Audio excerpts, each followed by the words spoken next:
kang apa Quran hati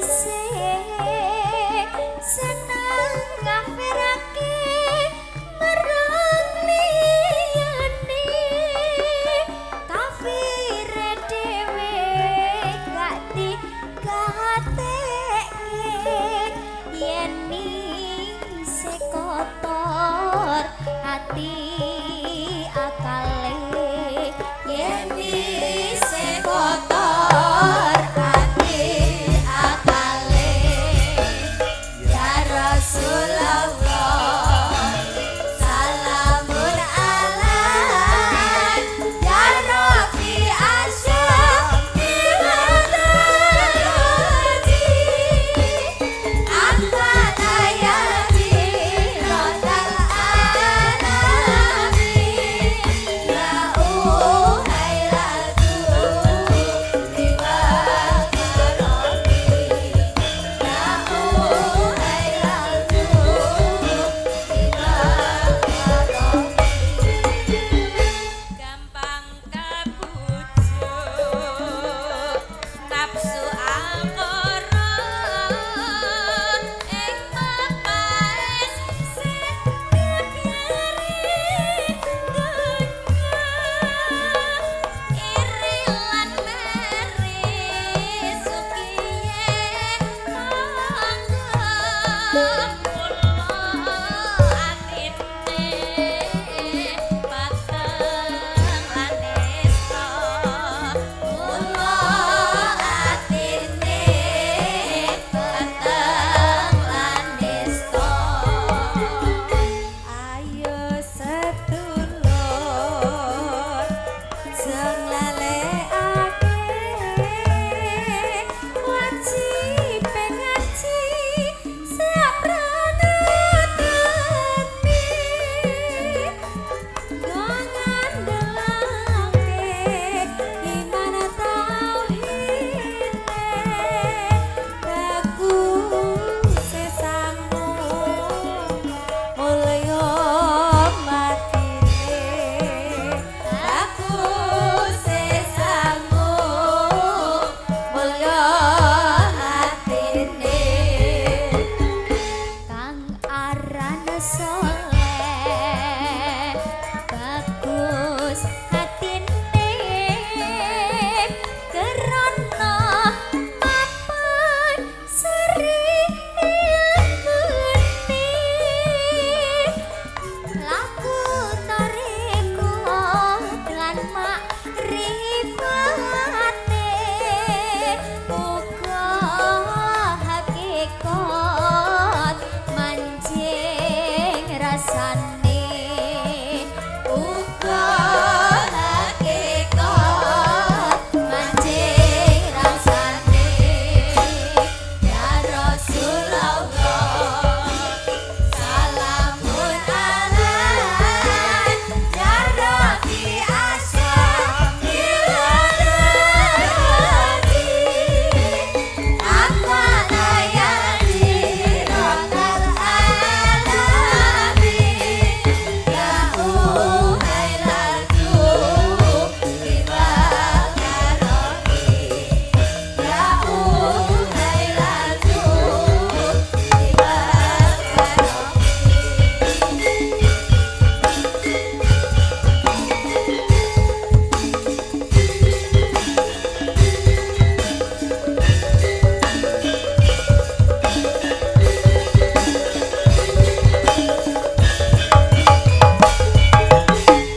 Subhanallah walhamdulillah wala ilaha illallah wallahu akbar.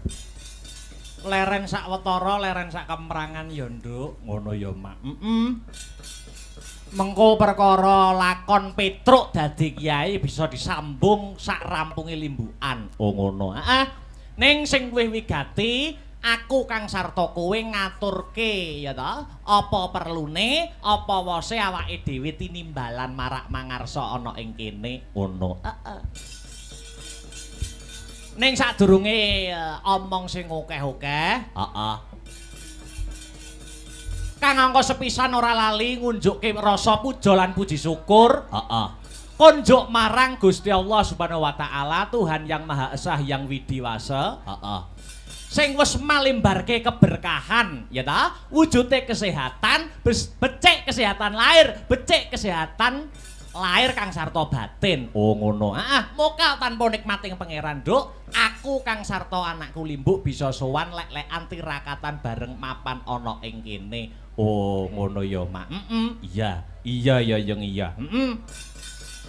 Kok suasanane katon gayeng gumarenggeng rame gumiak. Iki mengeti adicara apa? Iki ya kuwi tidak lain dan tidak bukan. Ya kuwi mengeti adicara Des Natalis, program tahunan, acara rutin tahunan. HUT hari ulang tahun SMA Negeri 1 ya ta. SMA Negeri 1 Nganjuk kang wis mencapai umur 43 tahun. Oh ngono. 43 tahun. 43. Angkane papat karo telu. Papat karo telu ki dijumplah 7. Oh 7. Muga-muga SMA Negeri 1 sak rampunge wayangan antuk pitulunganing Gusti. Oh ngono ya, Mak. Iya ya, Mak. Iya ya ngestokake dawuhmu. Uga ngaturke panuwun kang tanpa pepindhan. Terima kasih yang sangat banyak.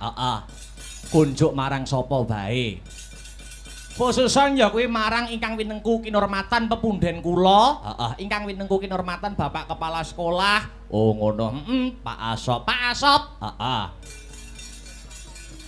Kang selaku dadi kepala sekolah lan sedaya Bapak Ibu guru ingkang boten saged kula sebataken setunggal baka setunggal. Oh ngono. Sembah sungkem kula katur Pak Bu. Ngono ya Mak. Iki dadi reuni aku dolan rene ngiras-ngiras paring lelipur wayangan ulang tahun ning uga aku sungkem karo Bapak Ibu guru merga Akbar ngrumangsani kene iki alma materku. Wah iya. Iya ya Mak iya. Dadi ngrumangsani wis tak akoni no. Oh iya. Tanpa piwulange guru-guru kang mapan ana ing SMA Negeri 1 Nganjuk, Dalang Akbar ora iso ngedep-debok ning isore lampu nganggo blangkon ditonton penonton semene kae. Wah ngono. Iya ya Mak iya. SMA 1. Wiwit aku mlebu ning kene iki wis akeh ya ta SMA Negeri 1 ki yen kanggoku ki berkahi. Aku mlebu SMA tahun 2016. Aku 2016 melu festival dalang muda tingkat provinsi. Oh ngono. Menang. 2016. Kuwi kelas 1, kelas 2 SMA tahun 2000 pira kowe berarti 2016 17 ki melu lomba Kang Mas Mbakyu nek ora kleru biyen. Oh ngono. Entuk nominasi Kang Mas Persahabatan. Nganti 2018 arep lulus, ya ta? Aku munggah ya kuwi mewakili Provinsi Jawa Timur, ya kuwi dalang muda tingkat nasional nganti entuk dalang mumpuni. Oh, tahun 2018. Jadi selama 3 tahun ki barokahe kebak barokah tenan. Oh iya, iya ya Mak iya. Mergo aku ngrumangsani no, ngrumangsani piye? Bakat utawa basic, passion, ya. Para murid-murid kang ana ing SMA Negeri 1 Nganjuk ki karo bapak ibu guru diajangi jembar. Jadi bukan hanya ya pendidikan yang sifatnya akademis, namun pendidikan yang non akademis, basic yang lain uga diajangi jembar. Oh ngono, kelawan SMA Negeri 1 Nganjuk.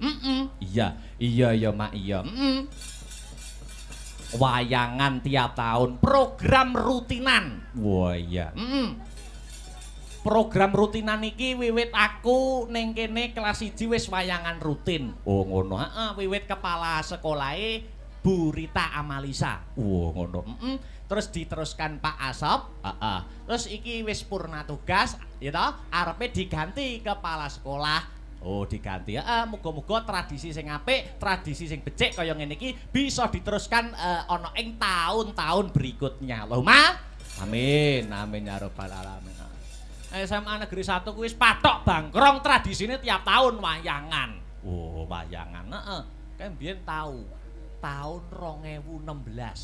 Aku murid anyar ning kene, rekake nyelukne artis kok Jakarta Raisa. Raisa, ning panggah wayangan ning nyeluk Raisa, udan deres lho. Udan deres, gedung juang. Biyen guru kene ana sing asmane Pak Aris, guru bahasa Inggris. Mbok cek mulang ora? Oh iya. Tasih nggih. Oh tasih. Pak Aris sing nganti mara ning omahku ki tenan cerita tenanan nyata iki. Ngono, heeh, mara ning omahku mergo musime rendeng meh bendina udan. Heeh. Aku wayangan pertama kali ning semasa iki ning jero gedung. Heeh, ora udan. Pak Aris iki mara ning omahku. Mas Akbar pripun to carane ben gak udan kados wayangan jenengan niku. Wah, aku dipadakne pawang udan sah aku. Kuwi tenan kuwi. Ning panggah udan. Ya ora tegese ora acarane. Ini pancen kudrate udan ya arep piye neh. Lah iya, aku kadung nggawa uyah lho kowe. Oh iya. Uyah karo apa? Karo tahu tak nggo mangan. Oh iya. Lah iya, Wih, jan SMA 1 ki euforiane nek acara ulang tahun luar biasa. Kowe tak mlebu wis Raisa. Wah, aku krungu. Biyene kanca-kancaku ya cah OSIS ngono kuwi. Wah, ini Mbak Raisa minta mandinya air ini, hotelnya bintang ini. Mobilnya dipapak sama Alphard berapa gitu. Ya jal tak padakne karo aku. Aku rokok itu ku dhewe, Nduk. Ayo, bayo. Lah iya, ora apa-apa aku ki.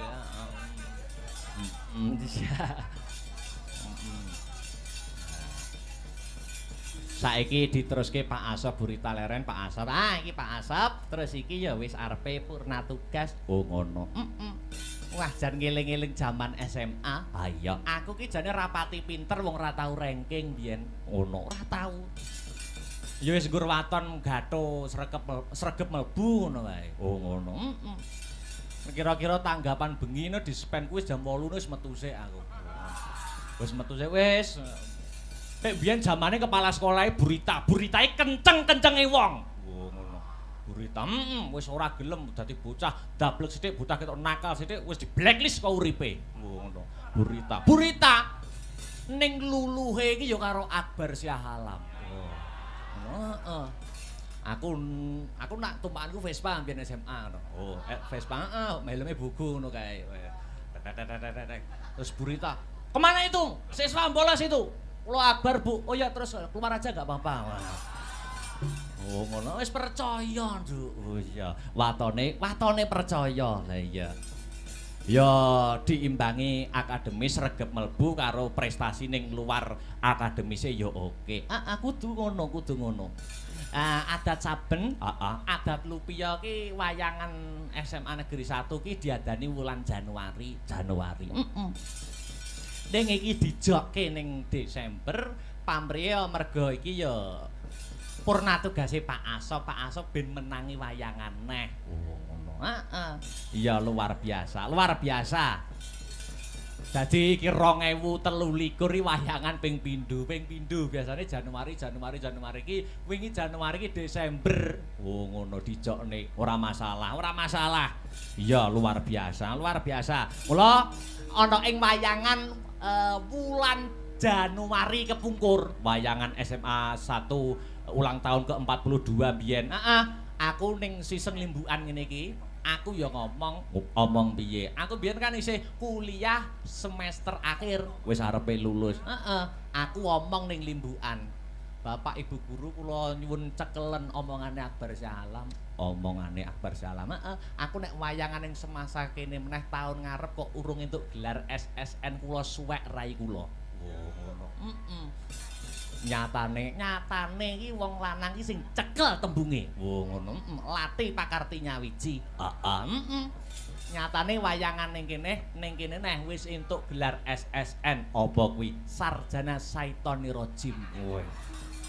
Sarjana seni IPK 390. Ora elok kowe. Iya. Sombong dulu dong, Bos. Iya. Luar biasa. Petang tahun renek, Nduk. Oh iya, Iya, luar biasa. Mula iki awake dhewe melu paring lelipur. SMA 1 3 tahun, kuliah petang tahun wis dilewati. Wis kari ngembangke usaha-usaha. Wayangan-wayangan. Candak gawean sing maton. Iya, candak gawean sing maton nek wis entuk gawean terus rabi. Aja kesusu rabi sik ora, Cuk. Wong rabi ketoke penak ning rekoso. Oh, apa ya? Rabi iki ketoke penak ratu sedina sewengi. Ning diesel rabi ke mati, ndas wis mulai mumet. Oh, ngono.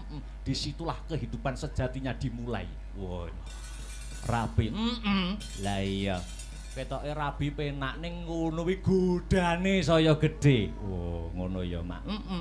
Mula ora ana salahe awake dhewe ndongakne murid-murid kang isih sekolah menempuh ilmu kang mapan ana ing SMA Negeri 1 kete.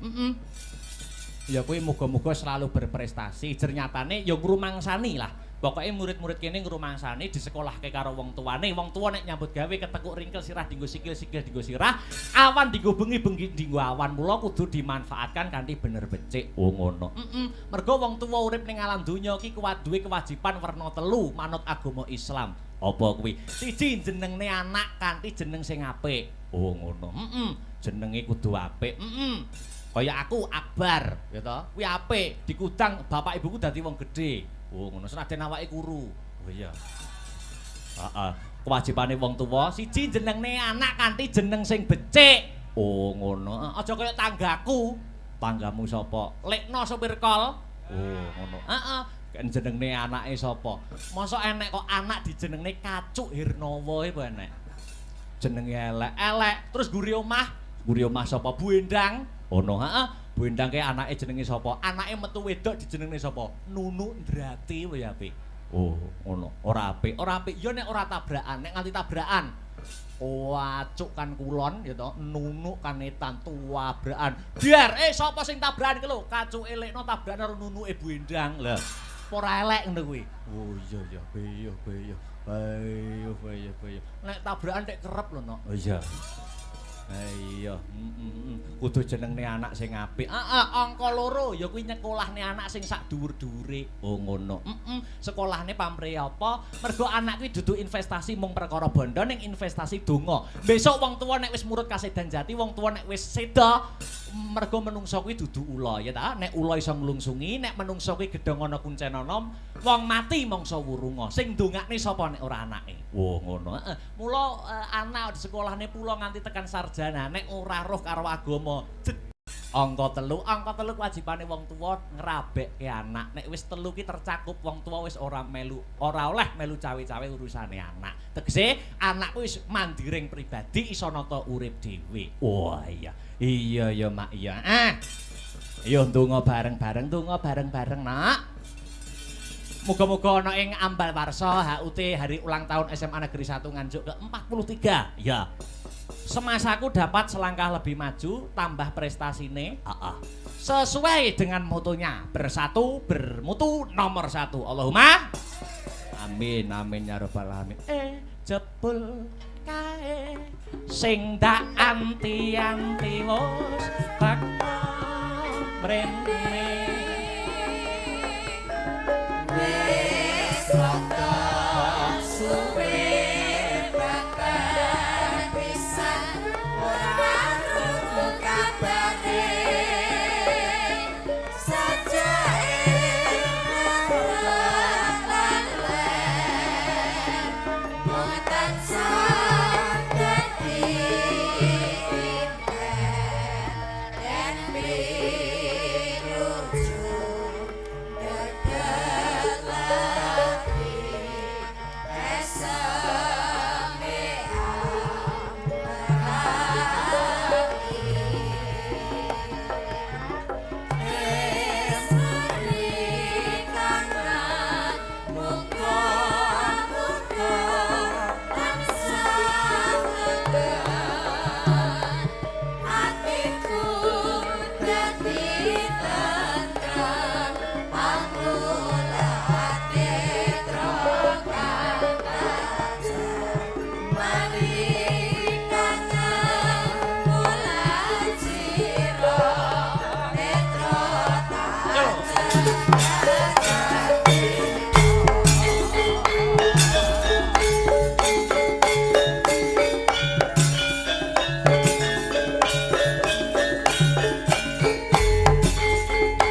1 kuwi ora mung sekolah sing memprioritaskan akademis, ning memprioritaskan babagan kabudayan kuwi ana, Nduk. Ana. Aku ki duwe kenalan kanca-kanca dalang, pepunden-pepunden dalang. Heeh. Kuwi uga alumni SMA Negeri 1. Oh ngono. Ana umpamane pepunden dalang Pak Eko Suseno saka endi daleme? Gedung Dandang. Kuwi ya alumni SMA Negeri 1. Oh ngono. Heeh. Ana neh Mas Niko saka Gandu. Heeh. Kuwi ya alumni SMA Negeri 1. Oh ngono. Dalang kabeh. Dalang. Ana neh dalang sing lulusan SMA Negeri 1 Nganjuk, tapi aku ora patek kenal Badaralam sapa ngono kuwi lho. Oh iya, kuwi ya lulusan kene. Oh ngono. Ning ora patek kenal aku candi ngono. Oh iya. Iya Mak iya. Iya.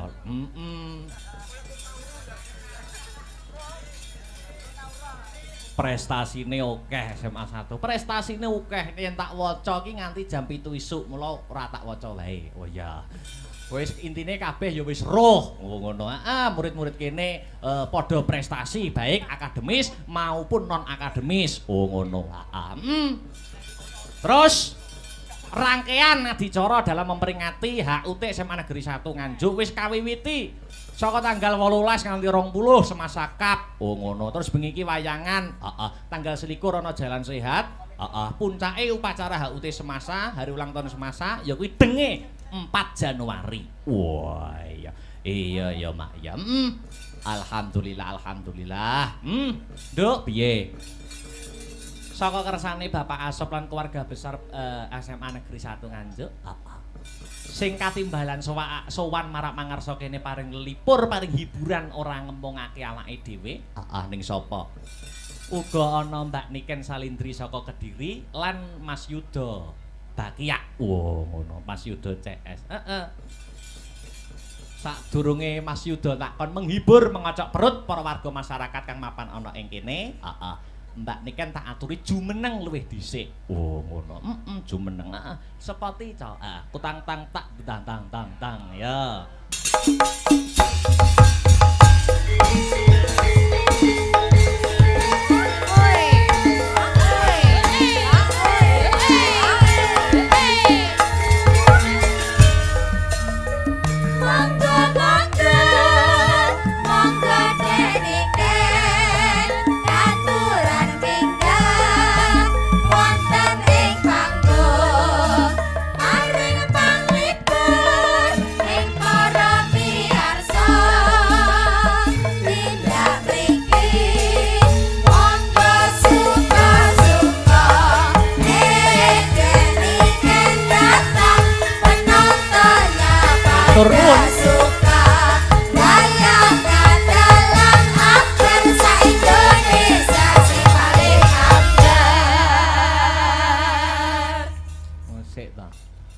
Wong disepoti kok ora gelem ngadeg ki nyapa to jane?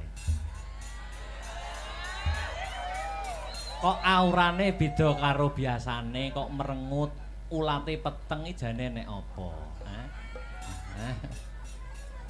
Nek apa jane? Ana rembug dirembug, ana perkara dipecahke bareng-bareng. Nek apa kok ora gelem ngadeg wis disepoti kaya ngono apike, kaya ngono ramene kok. Ndak gelem ngadeg iki gini ya. BM itu apa? Bad mood.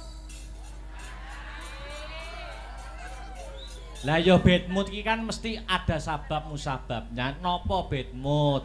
Wong ya acarane meriah sing nonton akeh kok iso bad mood kan ya. Lah nyapa aku diceluk Mbak Niken.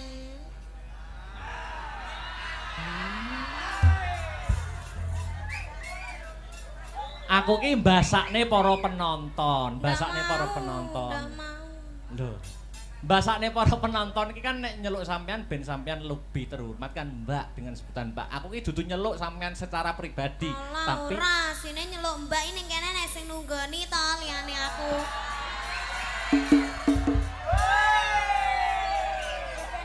iki di live streaming kok ndak dadi fitnah itu. Fitnah itu lebih kejam daripada dosa. Lah Kok aku iso demo tekone Keri lho, Mas. Heeh. Teko Keri aku bar kok Tulungagung. Mm-mm. Sing teko dhisik ning kene kan sampean. Mm-mm. Aku ki entuk omongan. Piye? Jare Mas Akbar ki dhisik duwe mantan ning Semasa. Lah kon delan lagi cinlok ketemuan di belakangku kan aku juga ndak tahu. Kok malah nyelok mbak. Tembunge Jawa ngarani kelemben-kelemben roti-roti biyen-biyen saiki. Wong biasane iki zaman saiki iki pemenangnya adalah orang dulu. Pemenangnya Adalah orang pertama ya. Kamu ngoy pacare Akbar pertama ya ning Semasa. Nah, terus nek ketemuan karo mantane sing dhisik apa ya ngerti, terus disalini ngono apa ya genah. ngene lho. Jangan mempunyai asumsi yang buruk. Wong pentas wingin-winginane karo aku ya seneng, ya mood, ya bangga, ya bahagia. Kok ning kene kok beda karo biasane? Wis salahe tekone gak karo aku.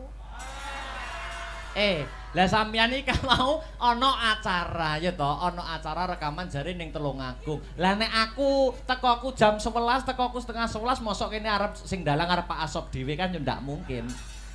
Lah gitu kok jarine ndak kopel. Kayak kemarin padahal wis tak beline 3, ndak mau dipakai, ndak mau aku turun aku. Aja ngono to. Lah kan jare kan sik to. Sampeyan ngene iki yo ngabari, pakai yang ini, Wis pakai yang ngabari ini. Mas Ardi kemarin wis ngabari. Ardi. Terus Mas Ardi bilang gini, anu Mas Akbar gak gelem gawe kuwi, soalnya kurang cocok gambare. Mending ngono gak Mas? Ora. Aja menyebarkan yang tidak-tidak. Ngadeg ya. Emang. Baca itu. Obak banyu bening kowe. Masa ndak gelem ngadeg? Hah? Emang. Ngadeg to ngadeg aja ngono. Ayo ngadeg. Aku mana digendong ini? Gendong piye? Ayo ngadeg. Ayo to ayo.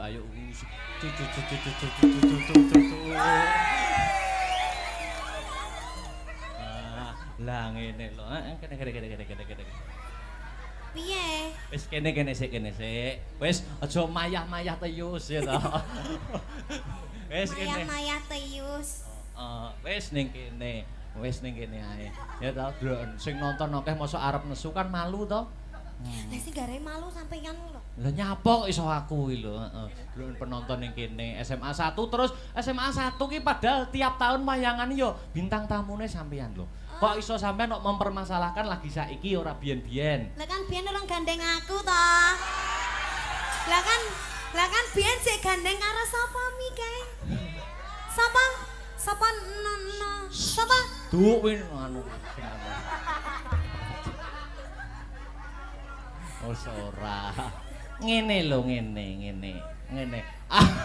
Aku kan yo tidak pernah toh mempermasalahkan masa lalumu. Lah ya aja sampai parep dadi peperangan dunia apa piye? Lah yo aku tidak pernah mempermasalahkan masa lalumu. Aku lho gak ndek masa lalu, kabeh lho tak ora tak akoni kae gur gimmick tok sing kae.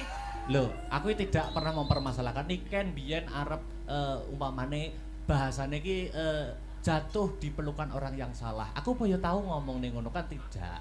Ning sing penting ora biyen-biyen saiki membuka lembaran yang baru. Sing penting saiki niken wis ana regemane RM Akbar Syahalam.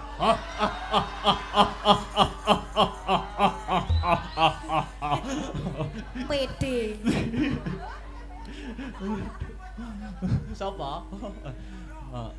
Ngucapkan salam cek. Ah ya, kagem sedaya. Ayo, Mas. Assalamualaikum warahmatullahi wabarakatuh. Wah, penontonnya Buya ini ya Mas? Iya, itu. Masya Allah, subhanallah. Ulang tahun SMA Ulang 1. tahun SMA Pegri. Kok Pegri? Pegri guru. Lah aku ya neng tulisannya Pegri kok. Ya Mas Dik itu di bawah naungan Pegri. Oh. Mas Dik SMA 1 Nganjuk. SMA 1 Nganjuk. Oke, semasa ya Mas. Semasa nganjuk, semoga semakin sukses ke depannya, semakin banyak muridnya, semoga lulus semua. Terus apa nih ya, semakin maju, semakin bermutu, semakin jaya, sejahtera selamanya. Amin. Nek murid kene iki mempunyai moto bersatu bermutu nomor 1. Mutune jelas apik-apik. Contone alumnine ya kaya aku. Niki nek bermutu apik. Mutune kan apik ngono to. No comment.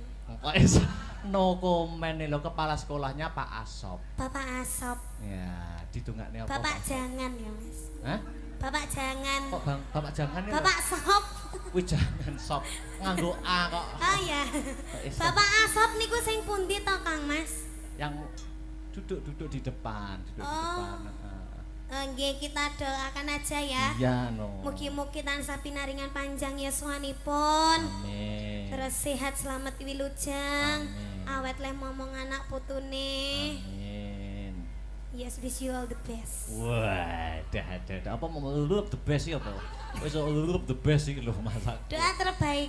Oh, doa terbaik buat SMA 1. Ya, dan juga Bapak Sop. Bapak nganggo A kok sop tok Ya, lho. Bapak Asop. Ngene ya, Dik Niken ya. Kenapa? Kan aku ki ketemu terakhir karo sampean kan ya pentas ning Kemlokologi kemarin. Dek ingin lagi ketemu kok iso ngomong ngono.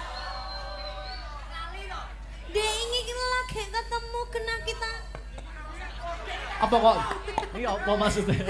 Maksudnya ketemu. Maksudnya itu di sini dalam arti ketemu di panggung. Iya. Itu terakhir di Kemlokologi. Iki lagi ketemu neh. Mula Ora no, ning kaini apa ning sing aku pacaran karo Mas Badar kuwi lho ning. Ning Nganjuk ning ndi Mas? Balai Budaya toh. Heeh. Ya, tapi kan sampean tidak menyinden di sana. Oh iya. Ya, mula aku kangen suaramu, weta. Ora ketang sak tembang untuk menghibur warga masyarakat, khususnya keluarga besar SMA Negeri 1 Nganjuk. Nembang apa lho cah iki? Suaraku ndak tekai. Olah yo ditekak-tekake to. Nyanyi ya ndak? Loh kok nyanyi yo? Lah sampean Sampeyan sing bawa. Oh, aku kon. Sampeyan bawa. Terus sing Iku aku tak sing ngendang. sing nembang sampean njaluk slendro apa pelok? Manuk. Manut. Kok manuk lho Mas. Manut. Pelok ya, pelok. Pelok Mbah Tarkun. Kepo yo enek lho dalang kok dikongkon sinden nek ora awakmu lho. Ya kan saling membantu toh. Ya tapi kan ngene iki nek sing wani kan nggur sampean jajal bawanono Mas umpama ngono Sinta Mbak Enggar apa wani. Bawa sing bawa sampean Mas ora wani to. Sing wani nak nggur sampean kaya ngene gematiku lho mosok jek curigai karo masa laluku. Sing mantan ning semasa wis sapa ngono. Tapi Ben VC mesti bahas mantane nyapa? Kapan ndak tahu ya ndak pernah ya aku. Kok iso mbahas? Sumpah. Ora nate. Wis ora sak sumpah-sumpah didelok penonton oke semene. Oh iya. Apa ya pelak? Ndang bar nyanyi bar. Waduh. Tak mut. Batukmu, batuk.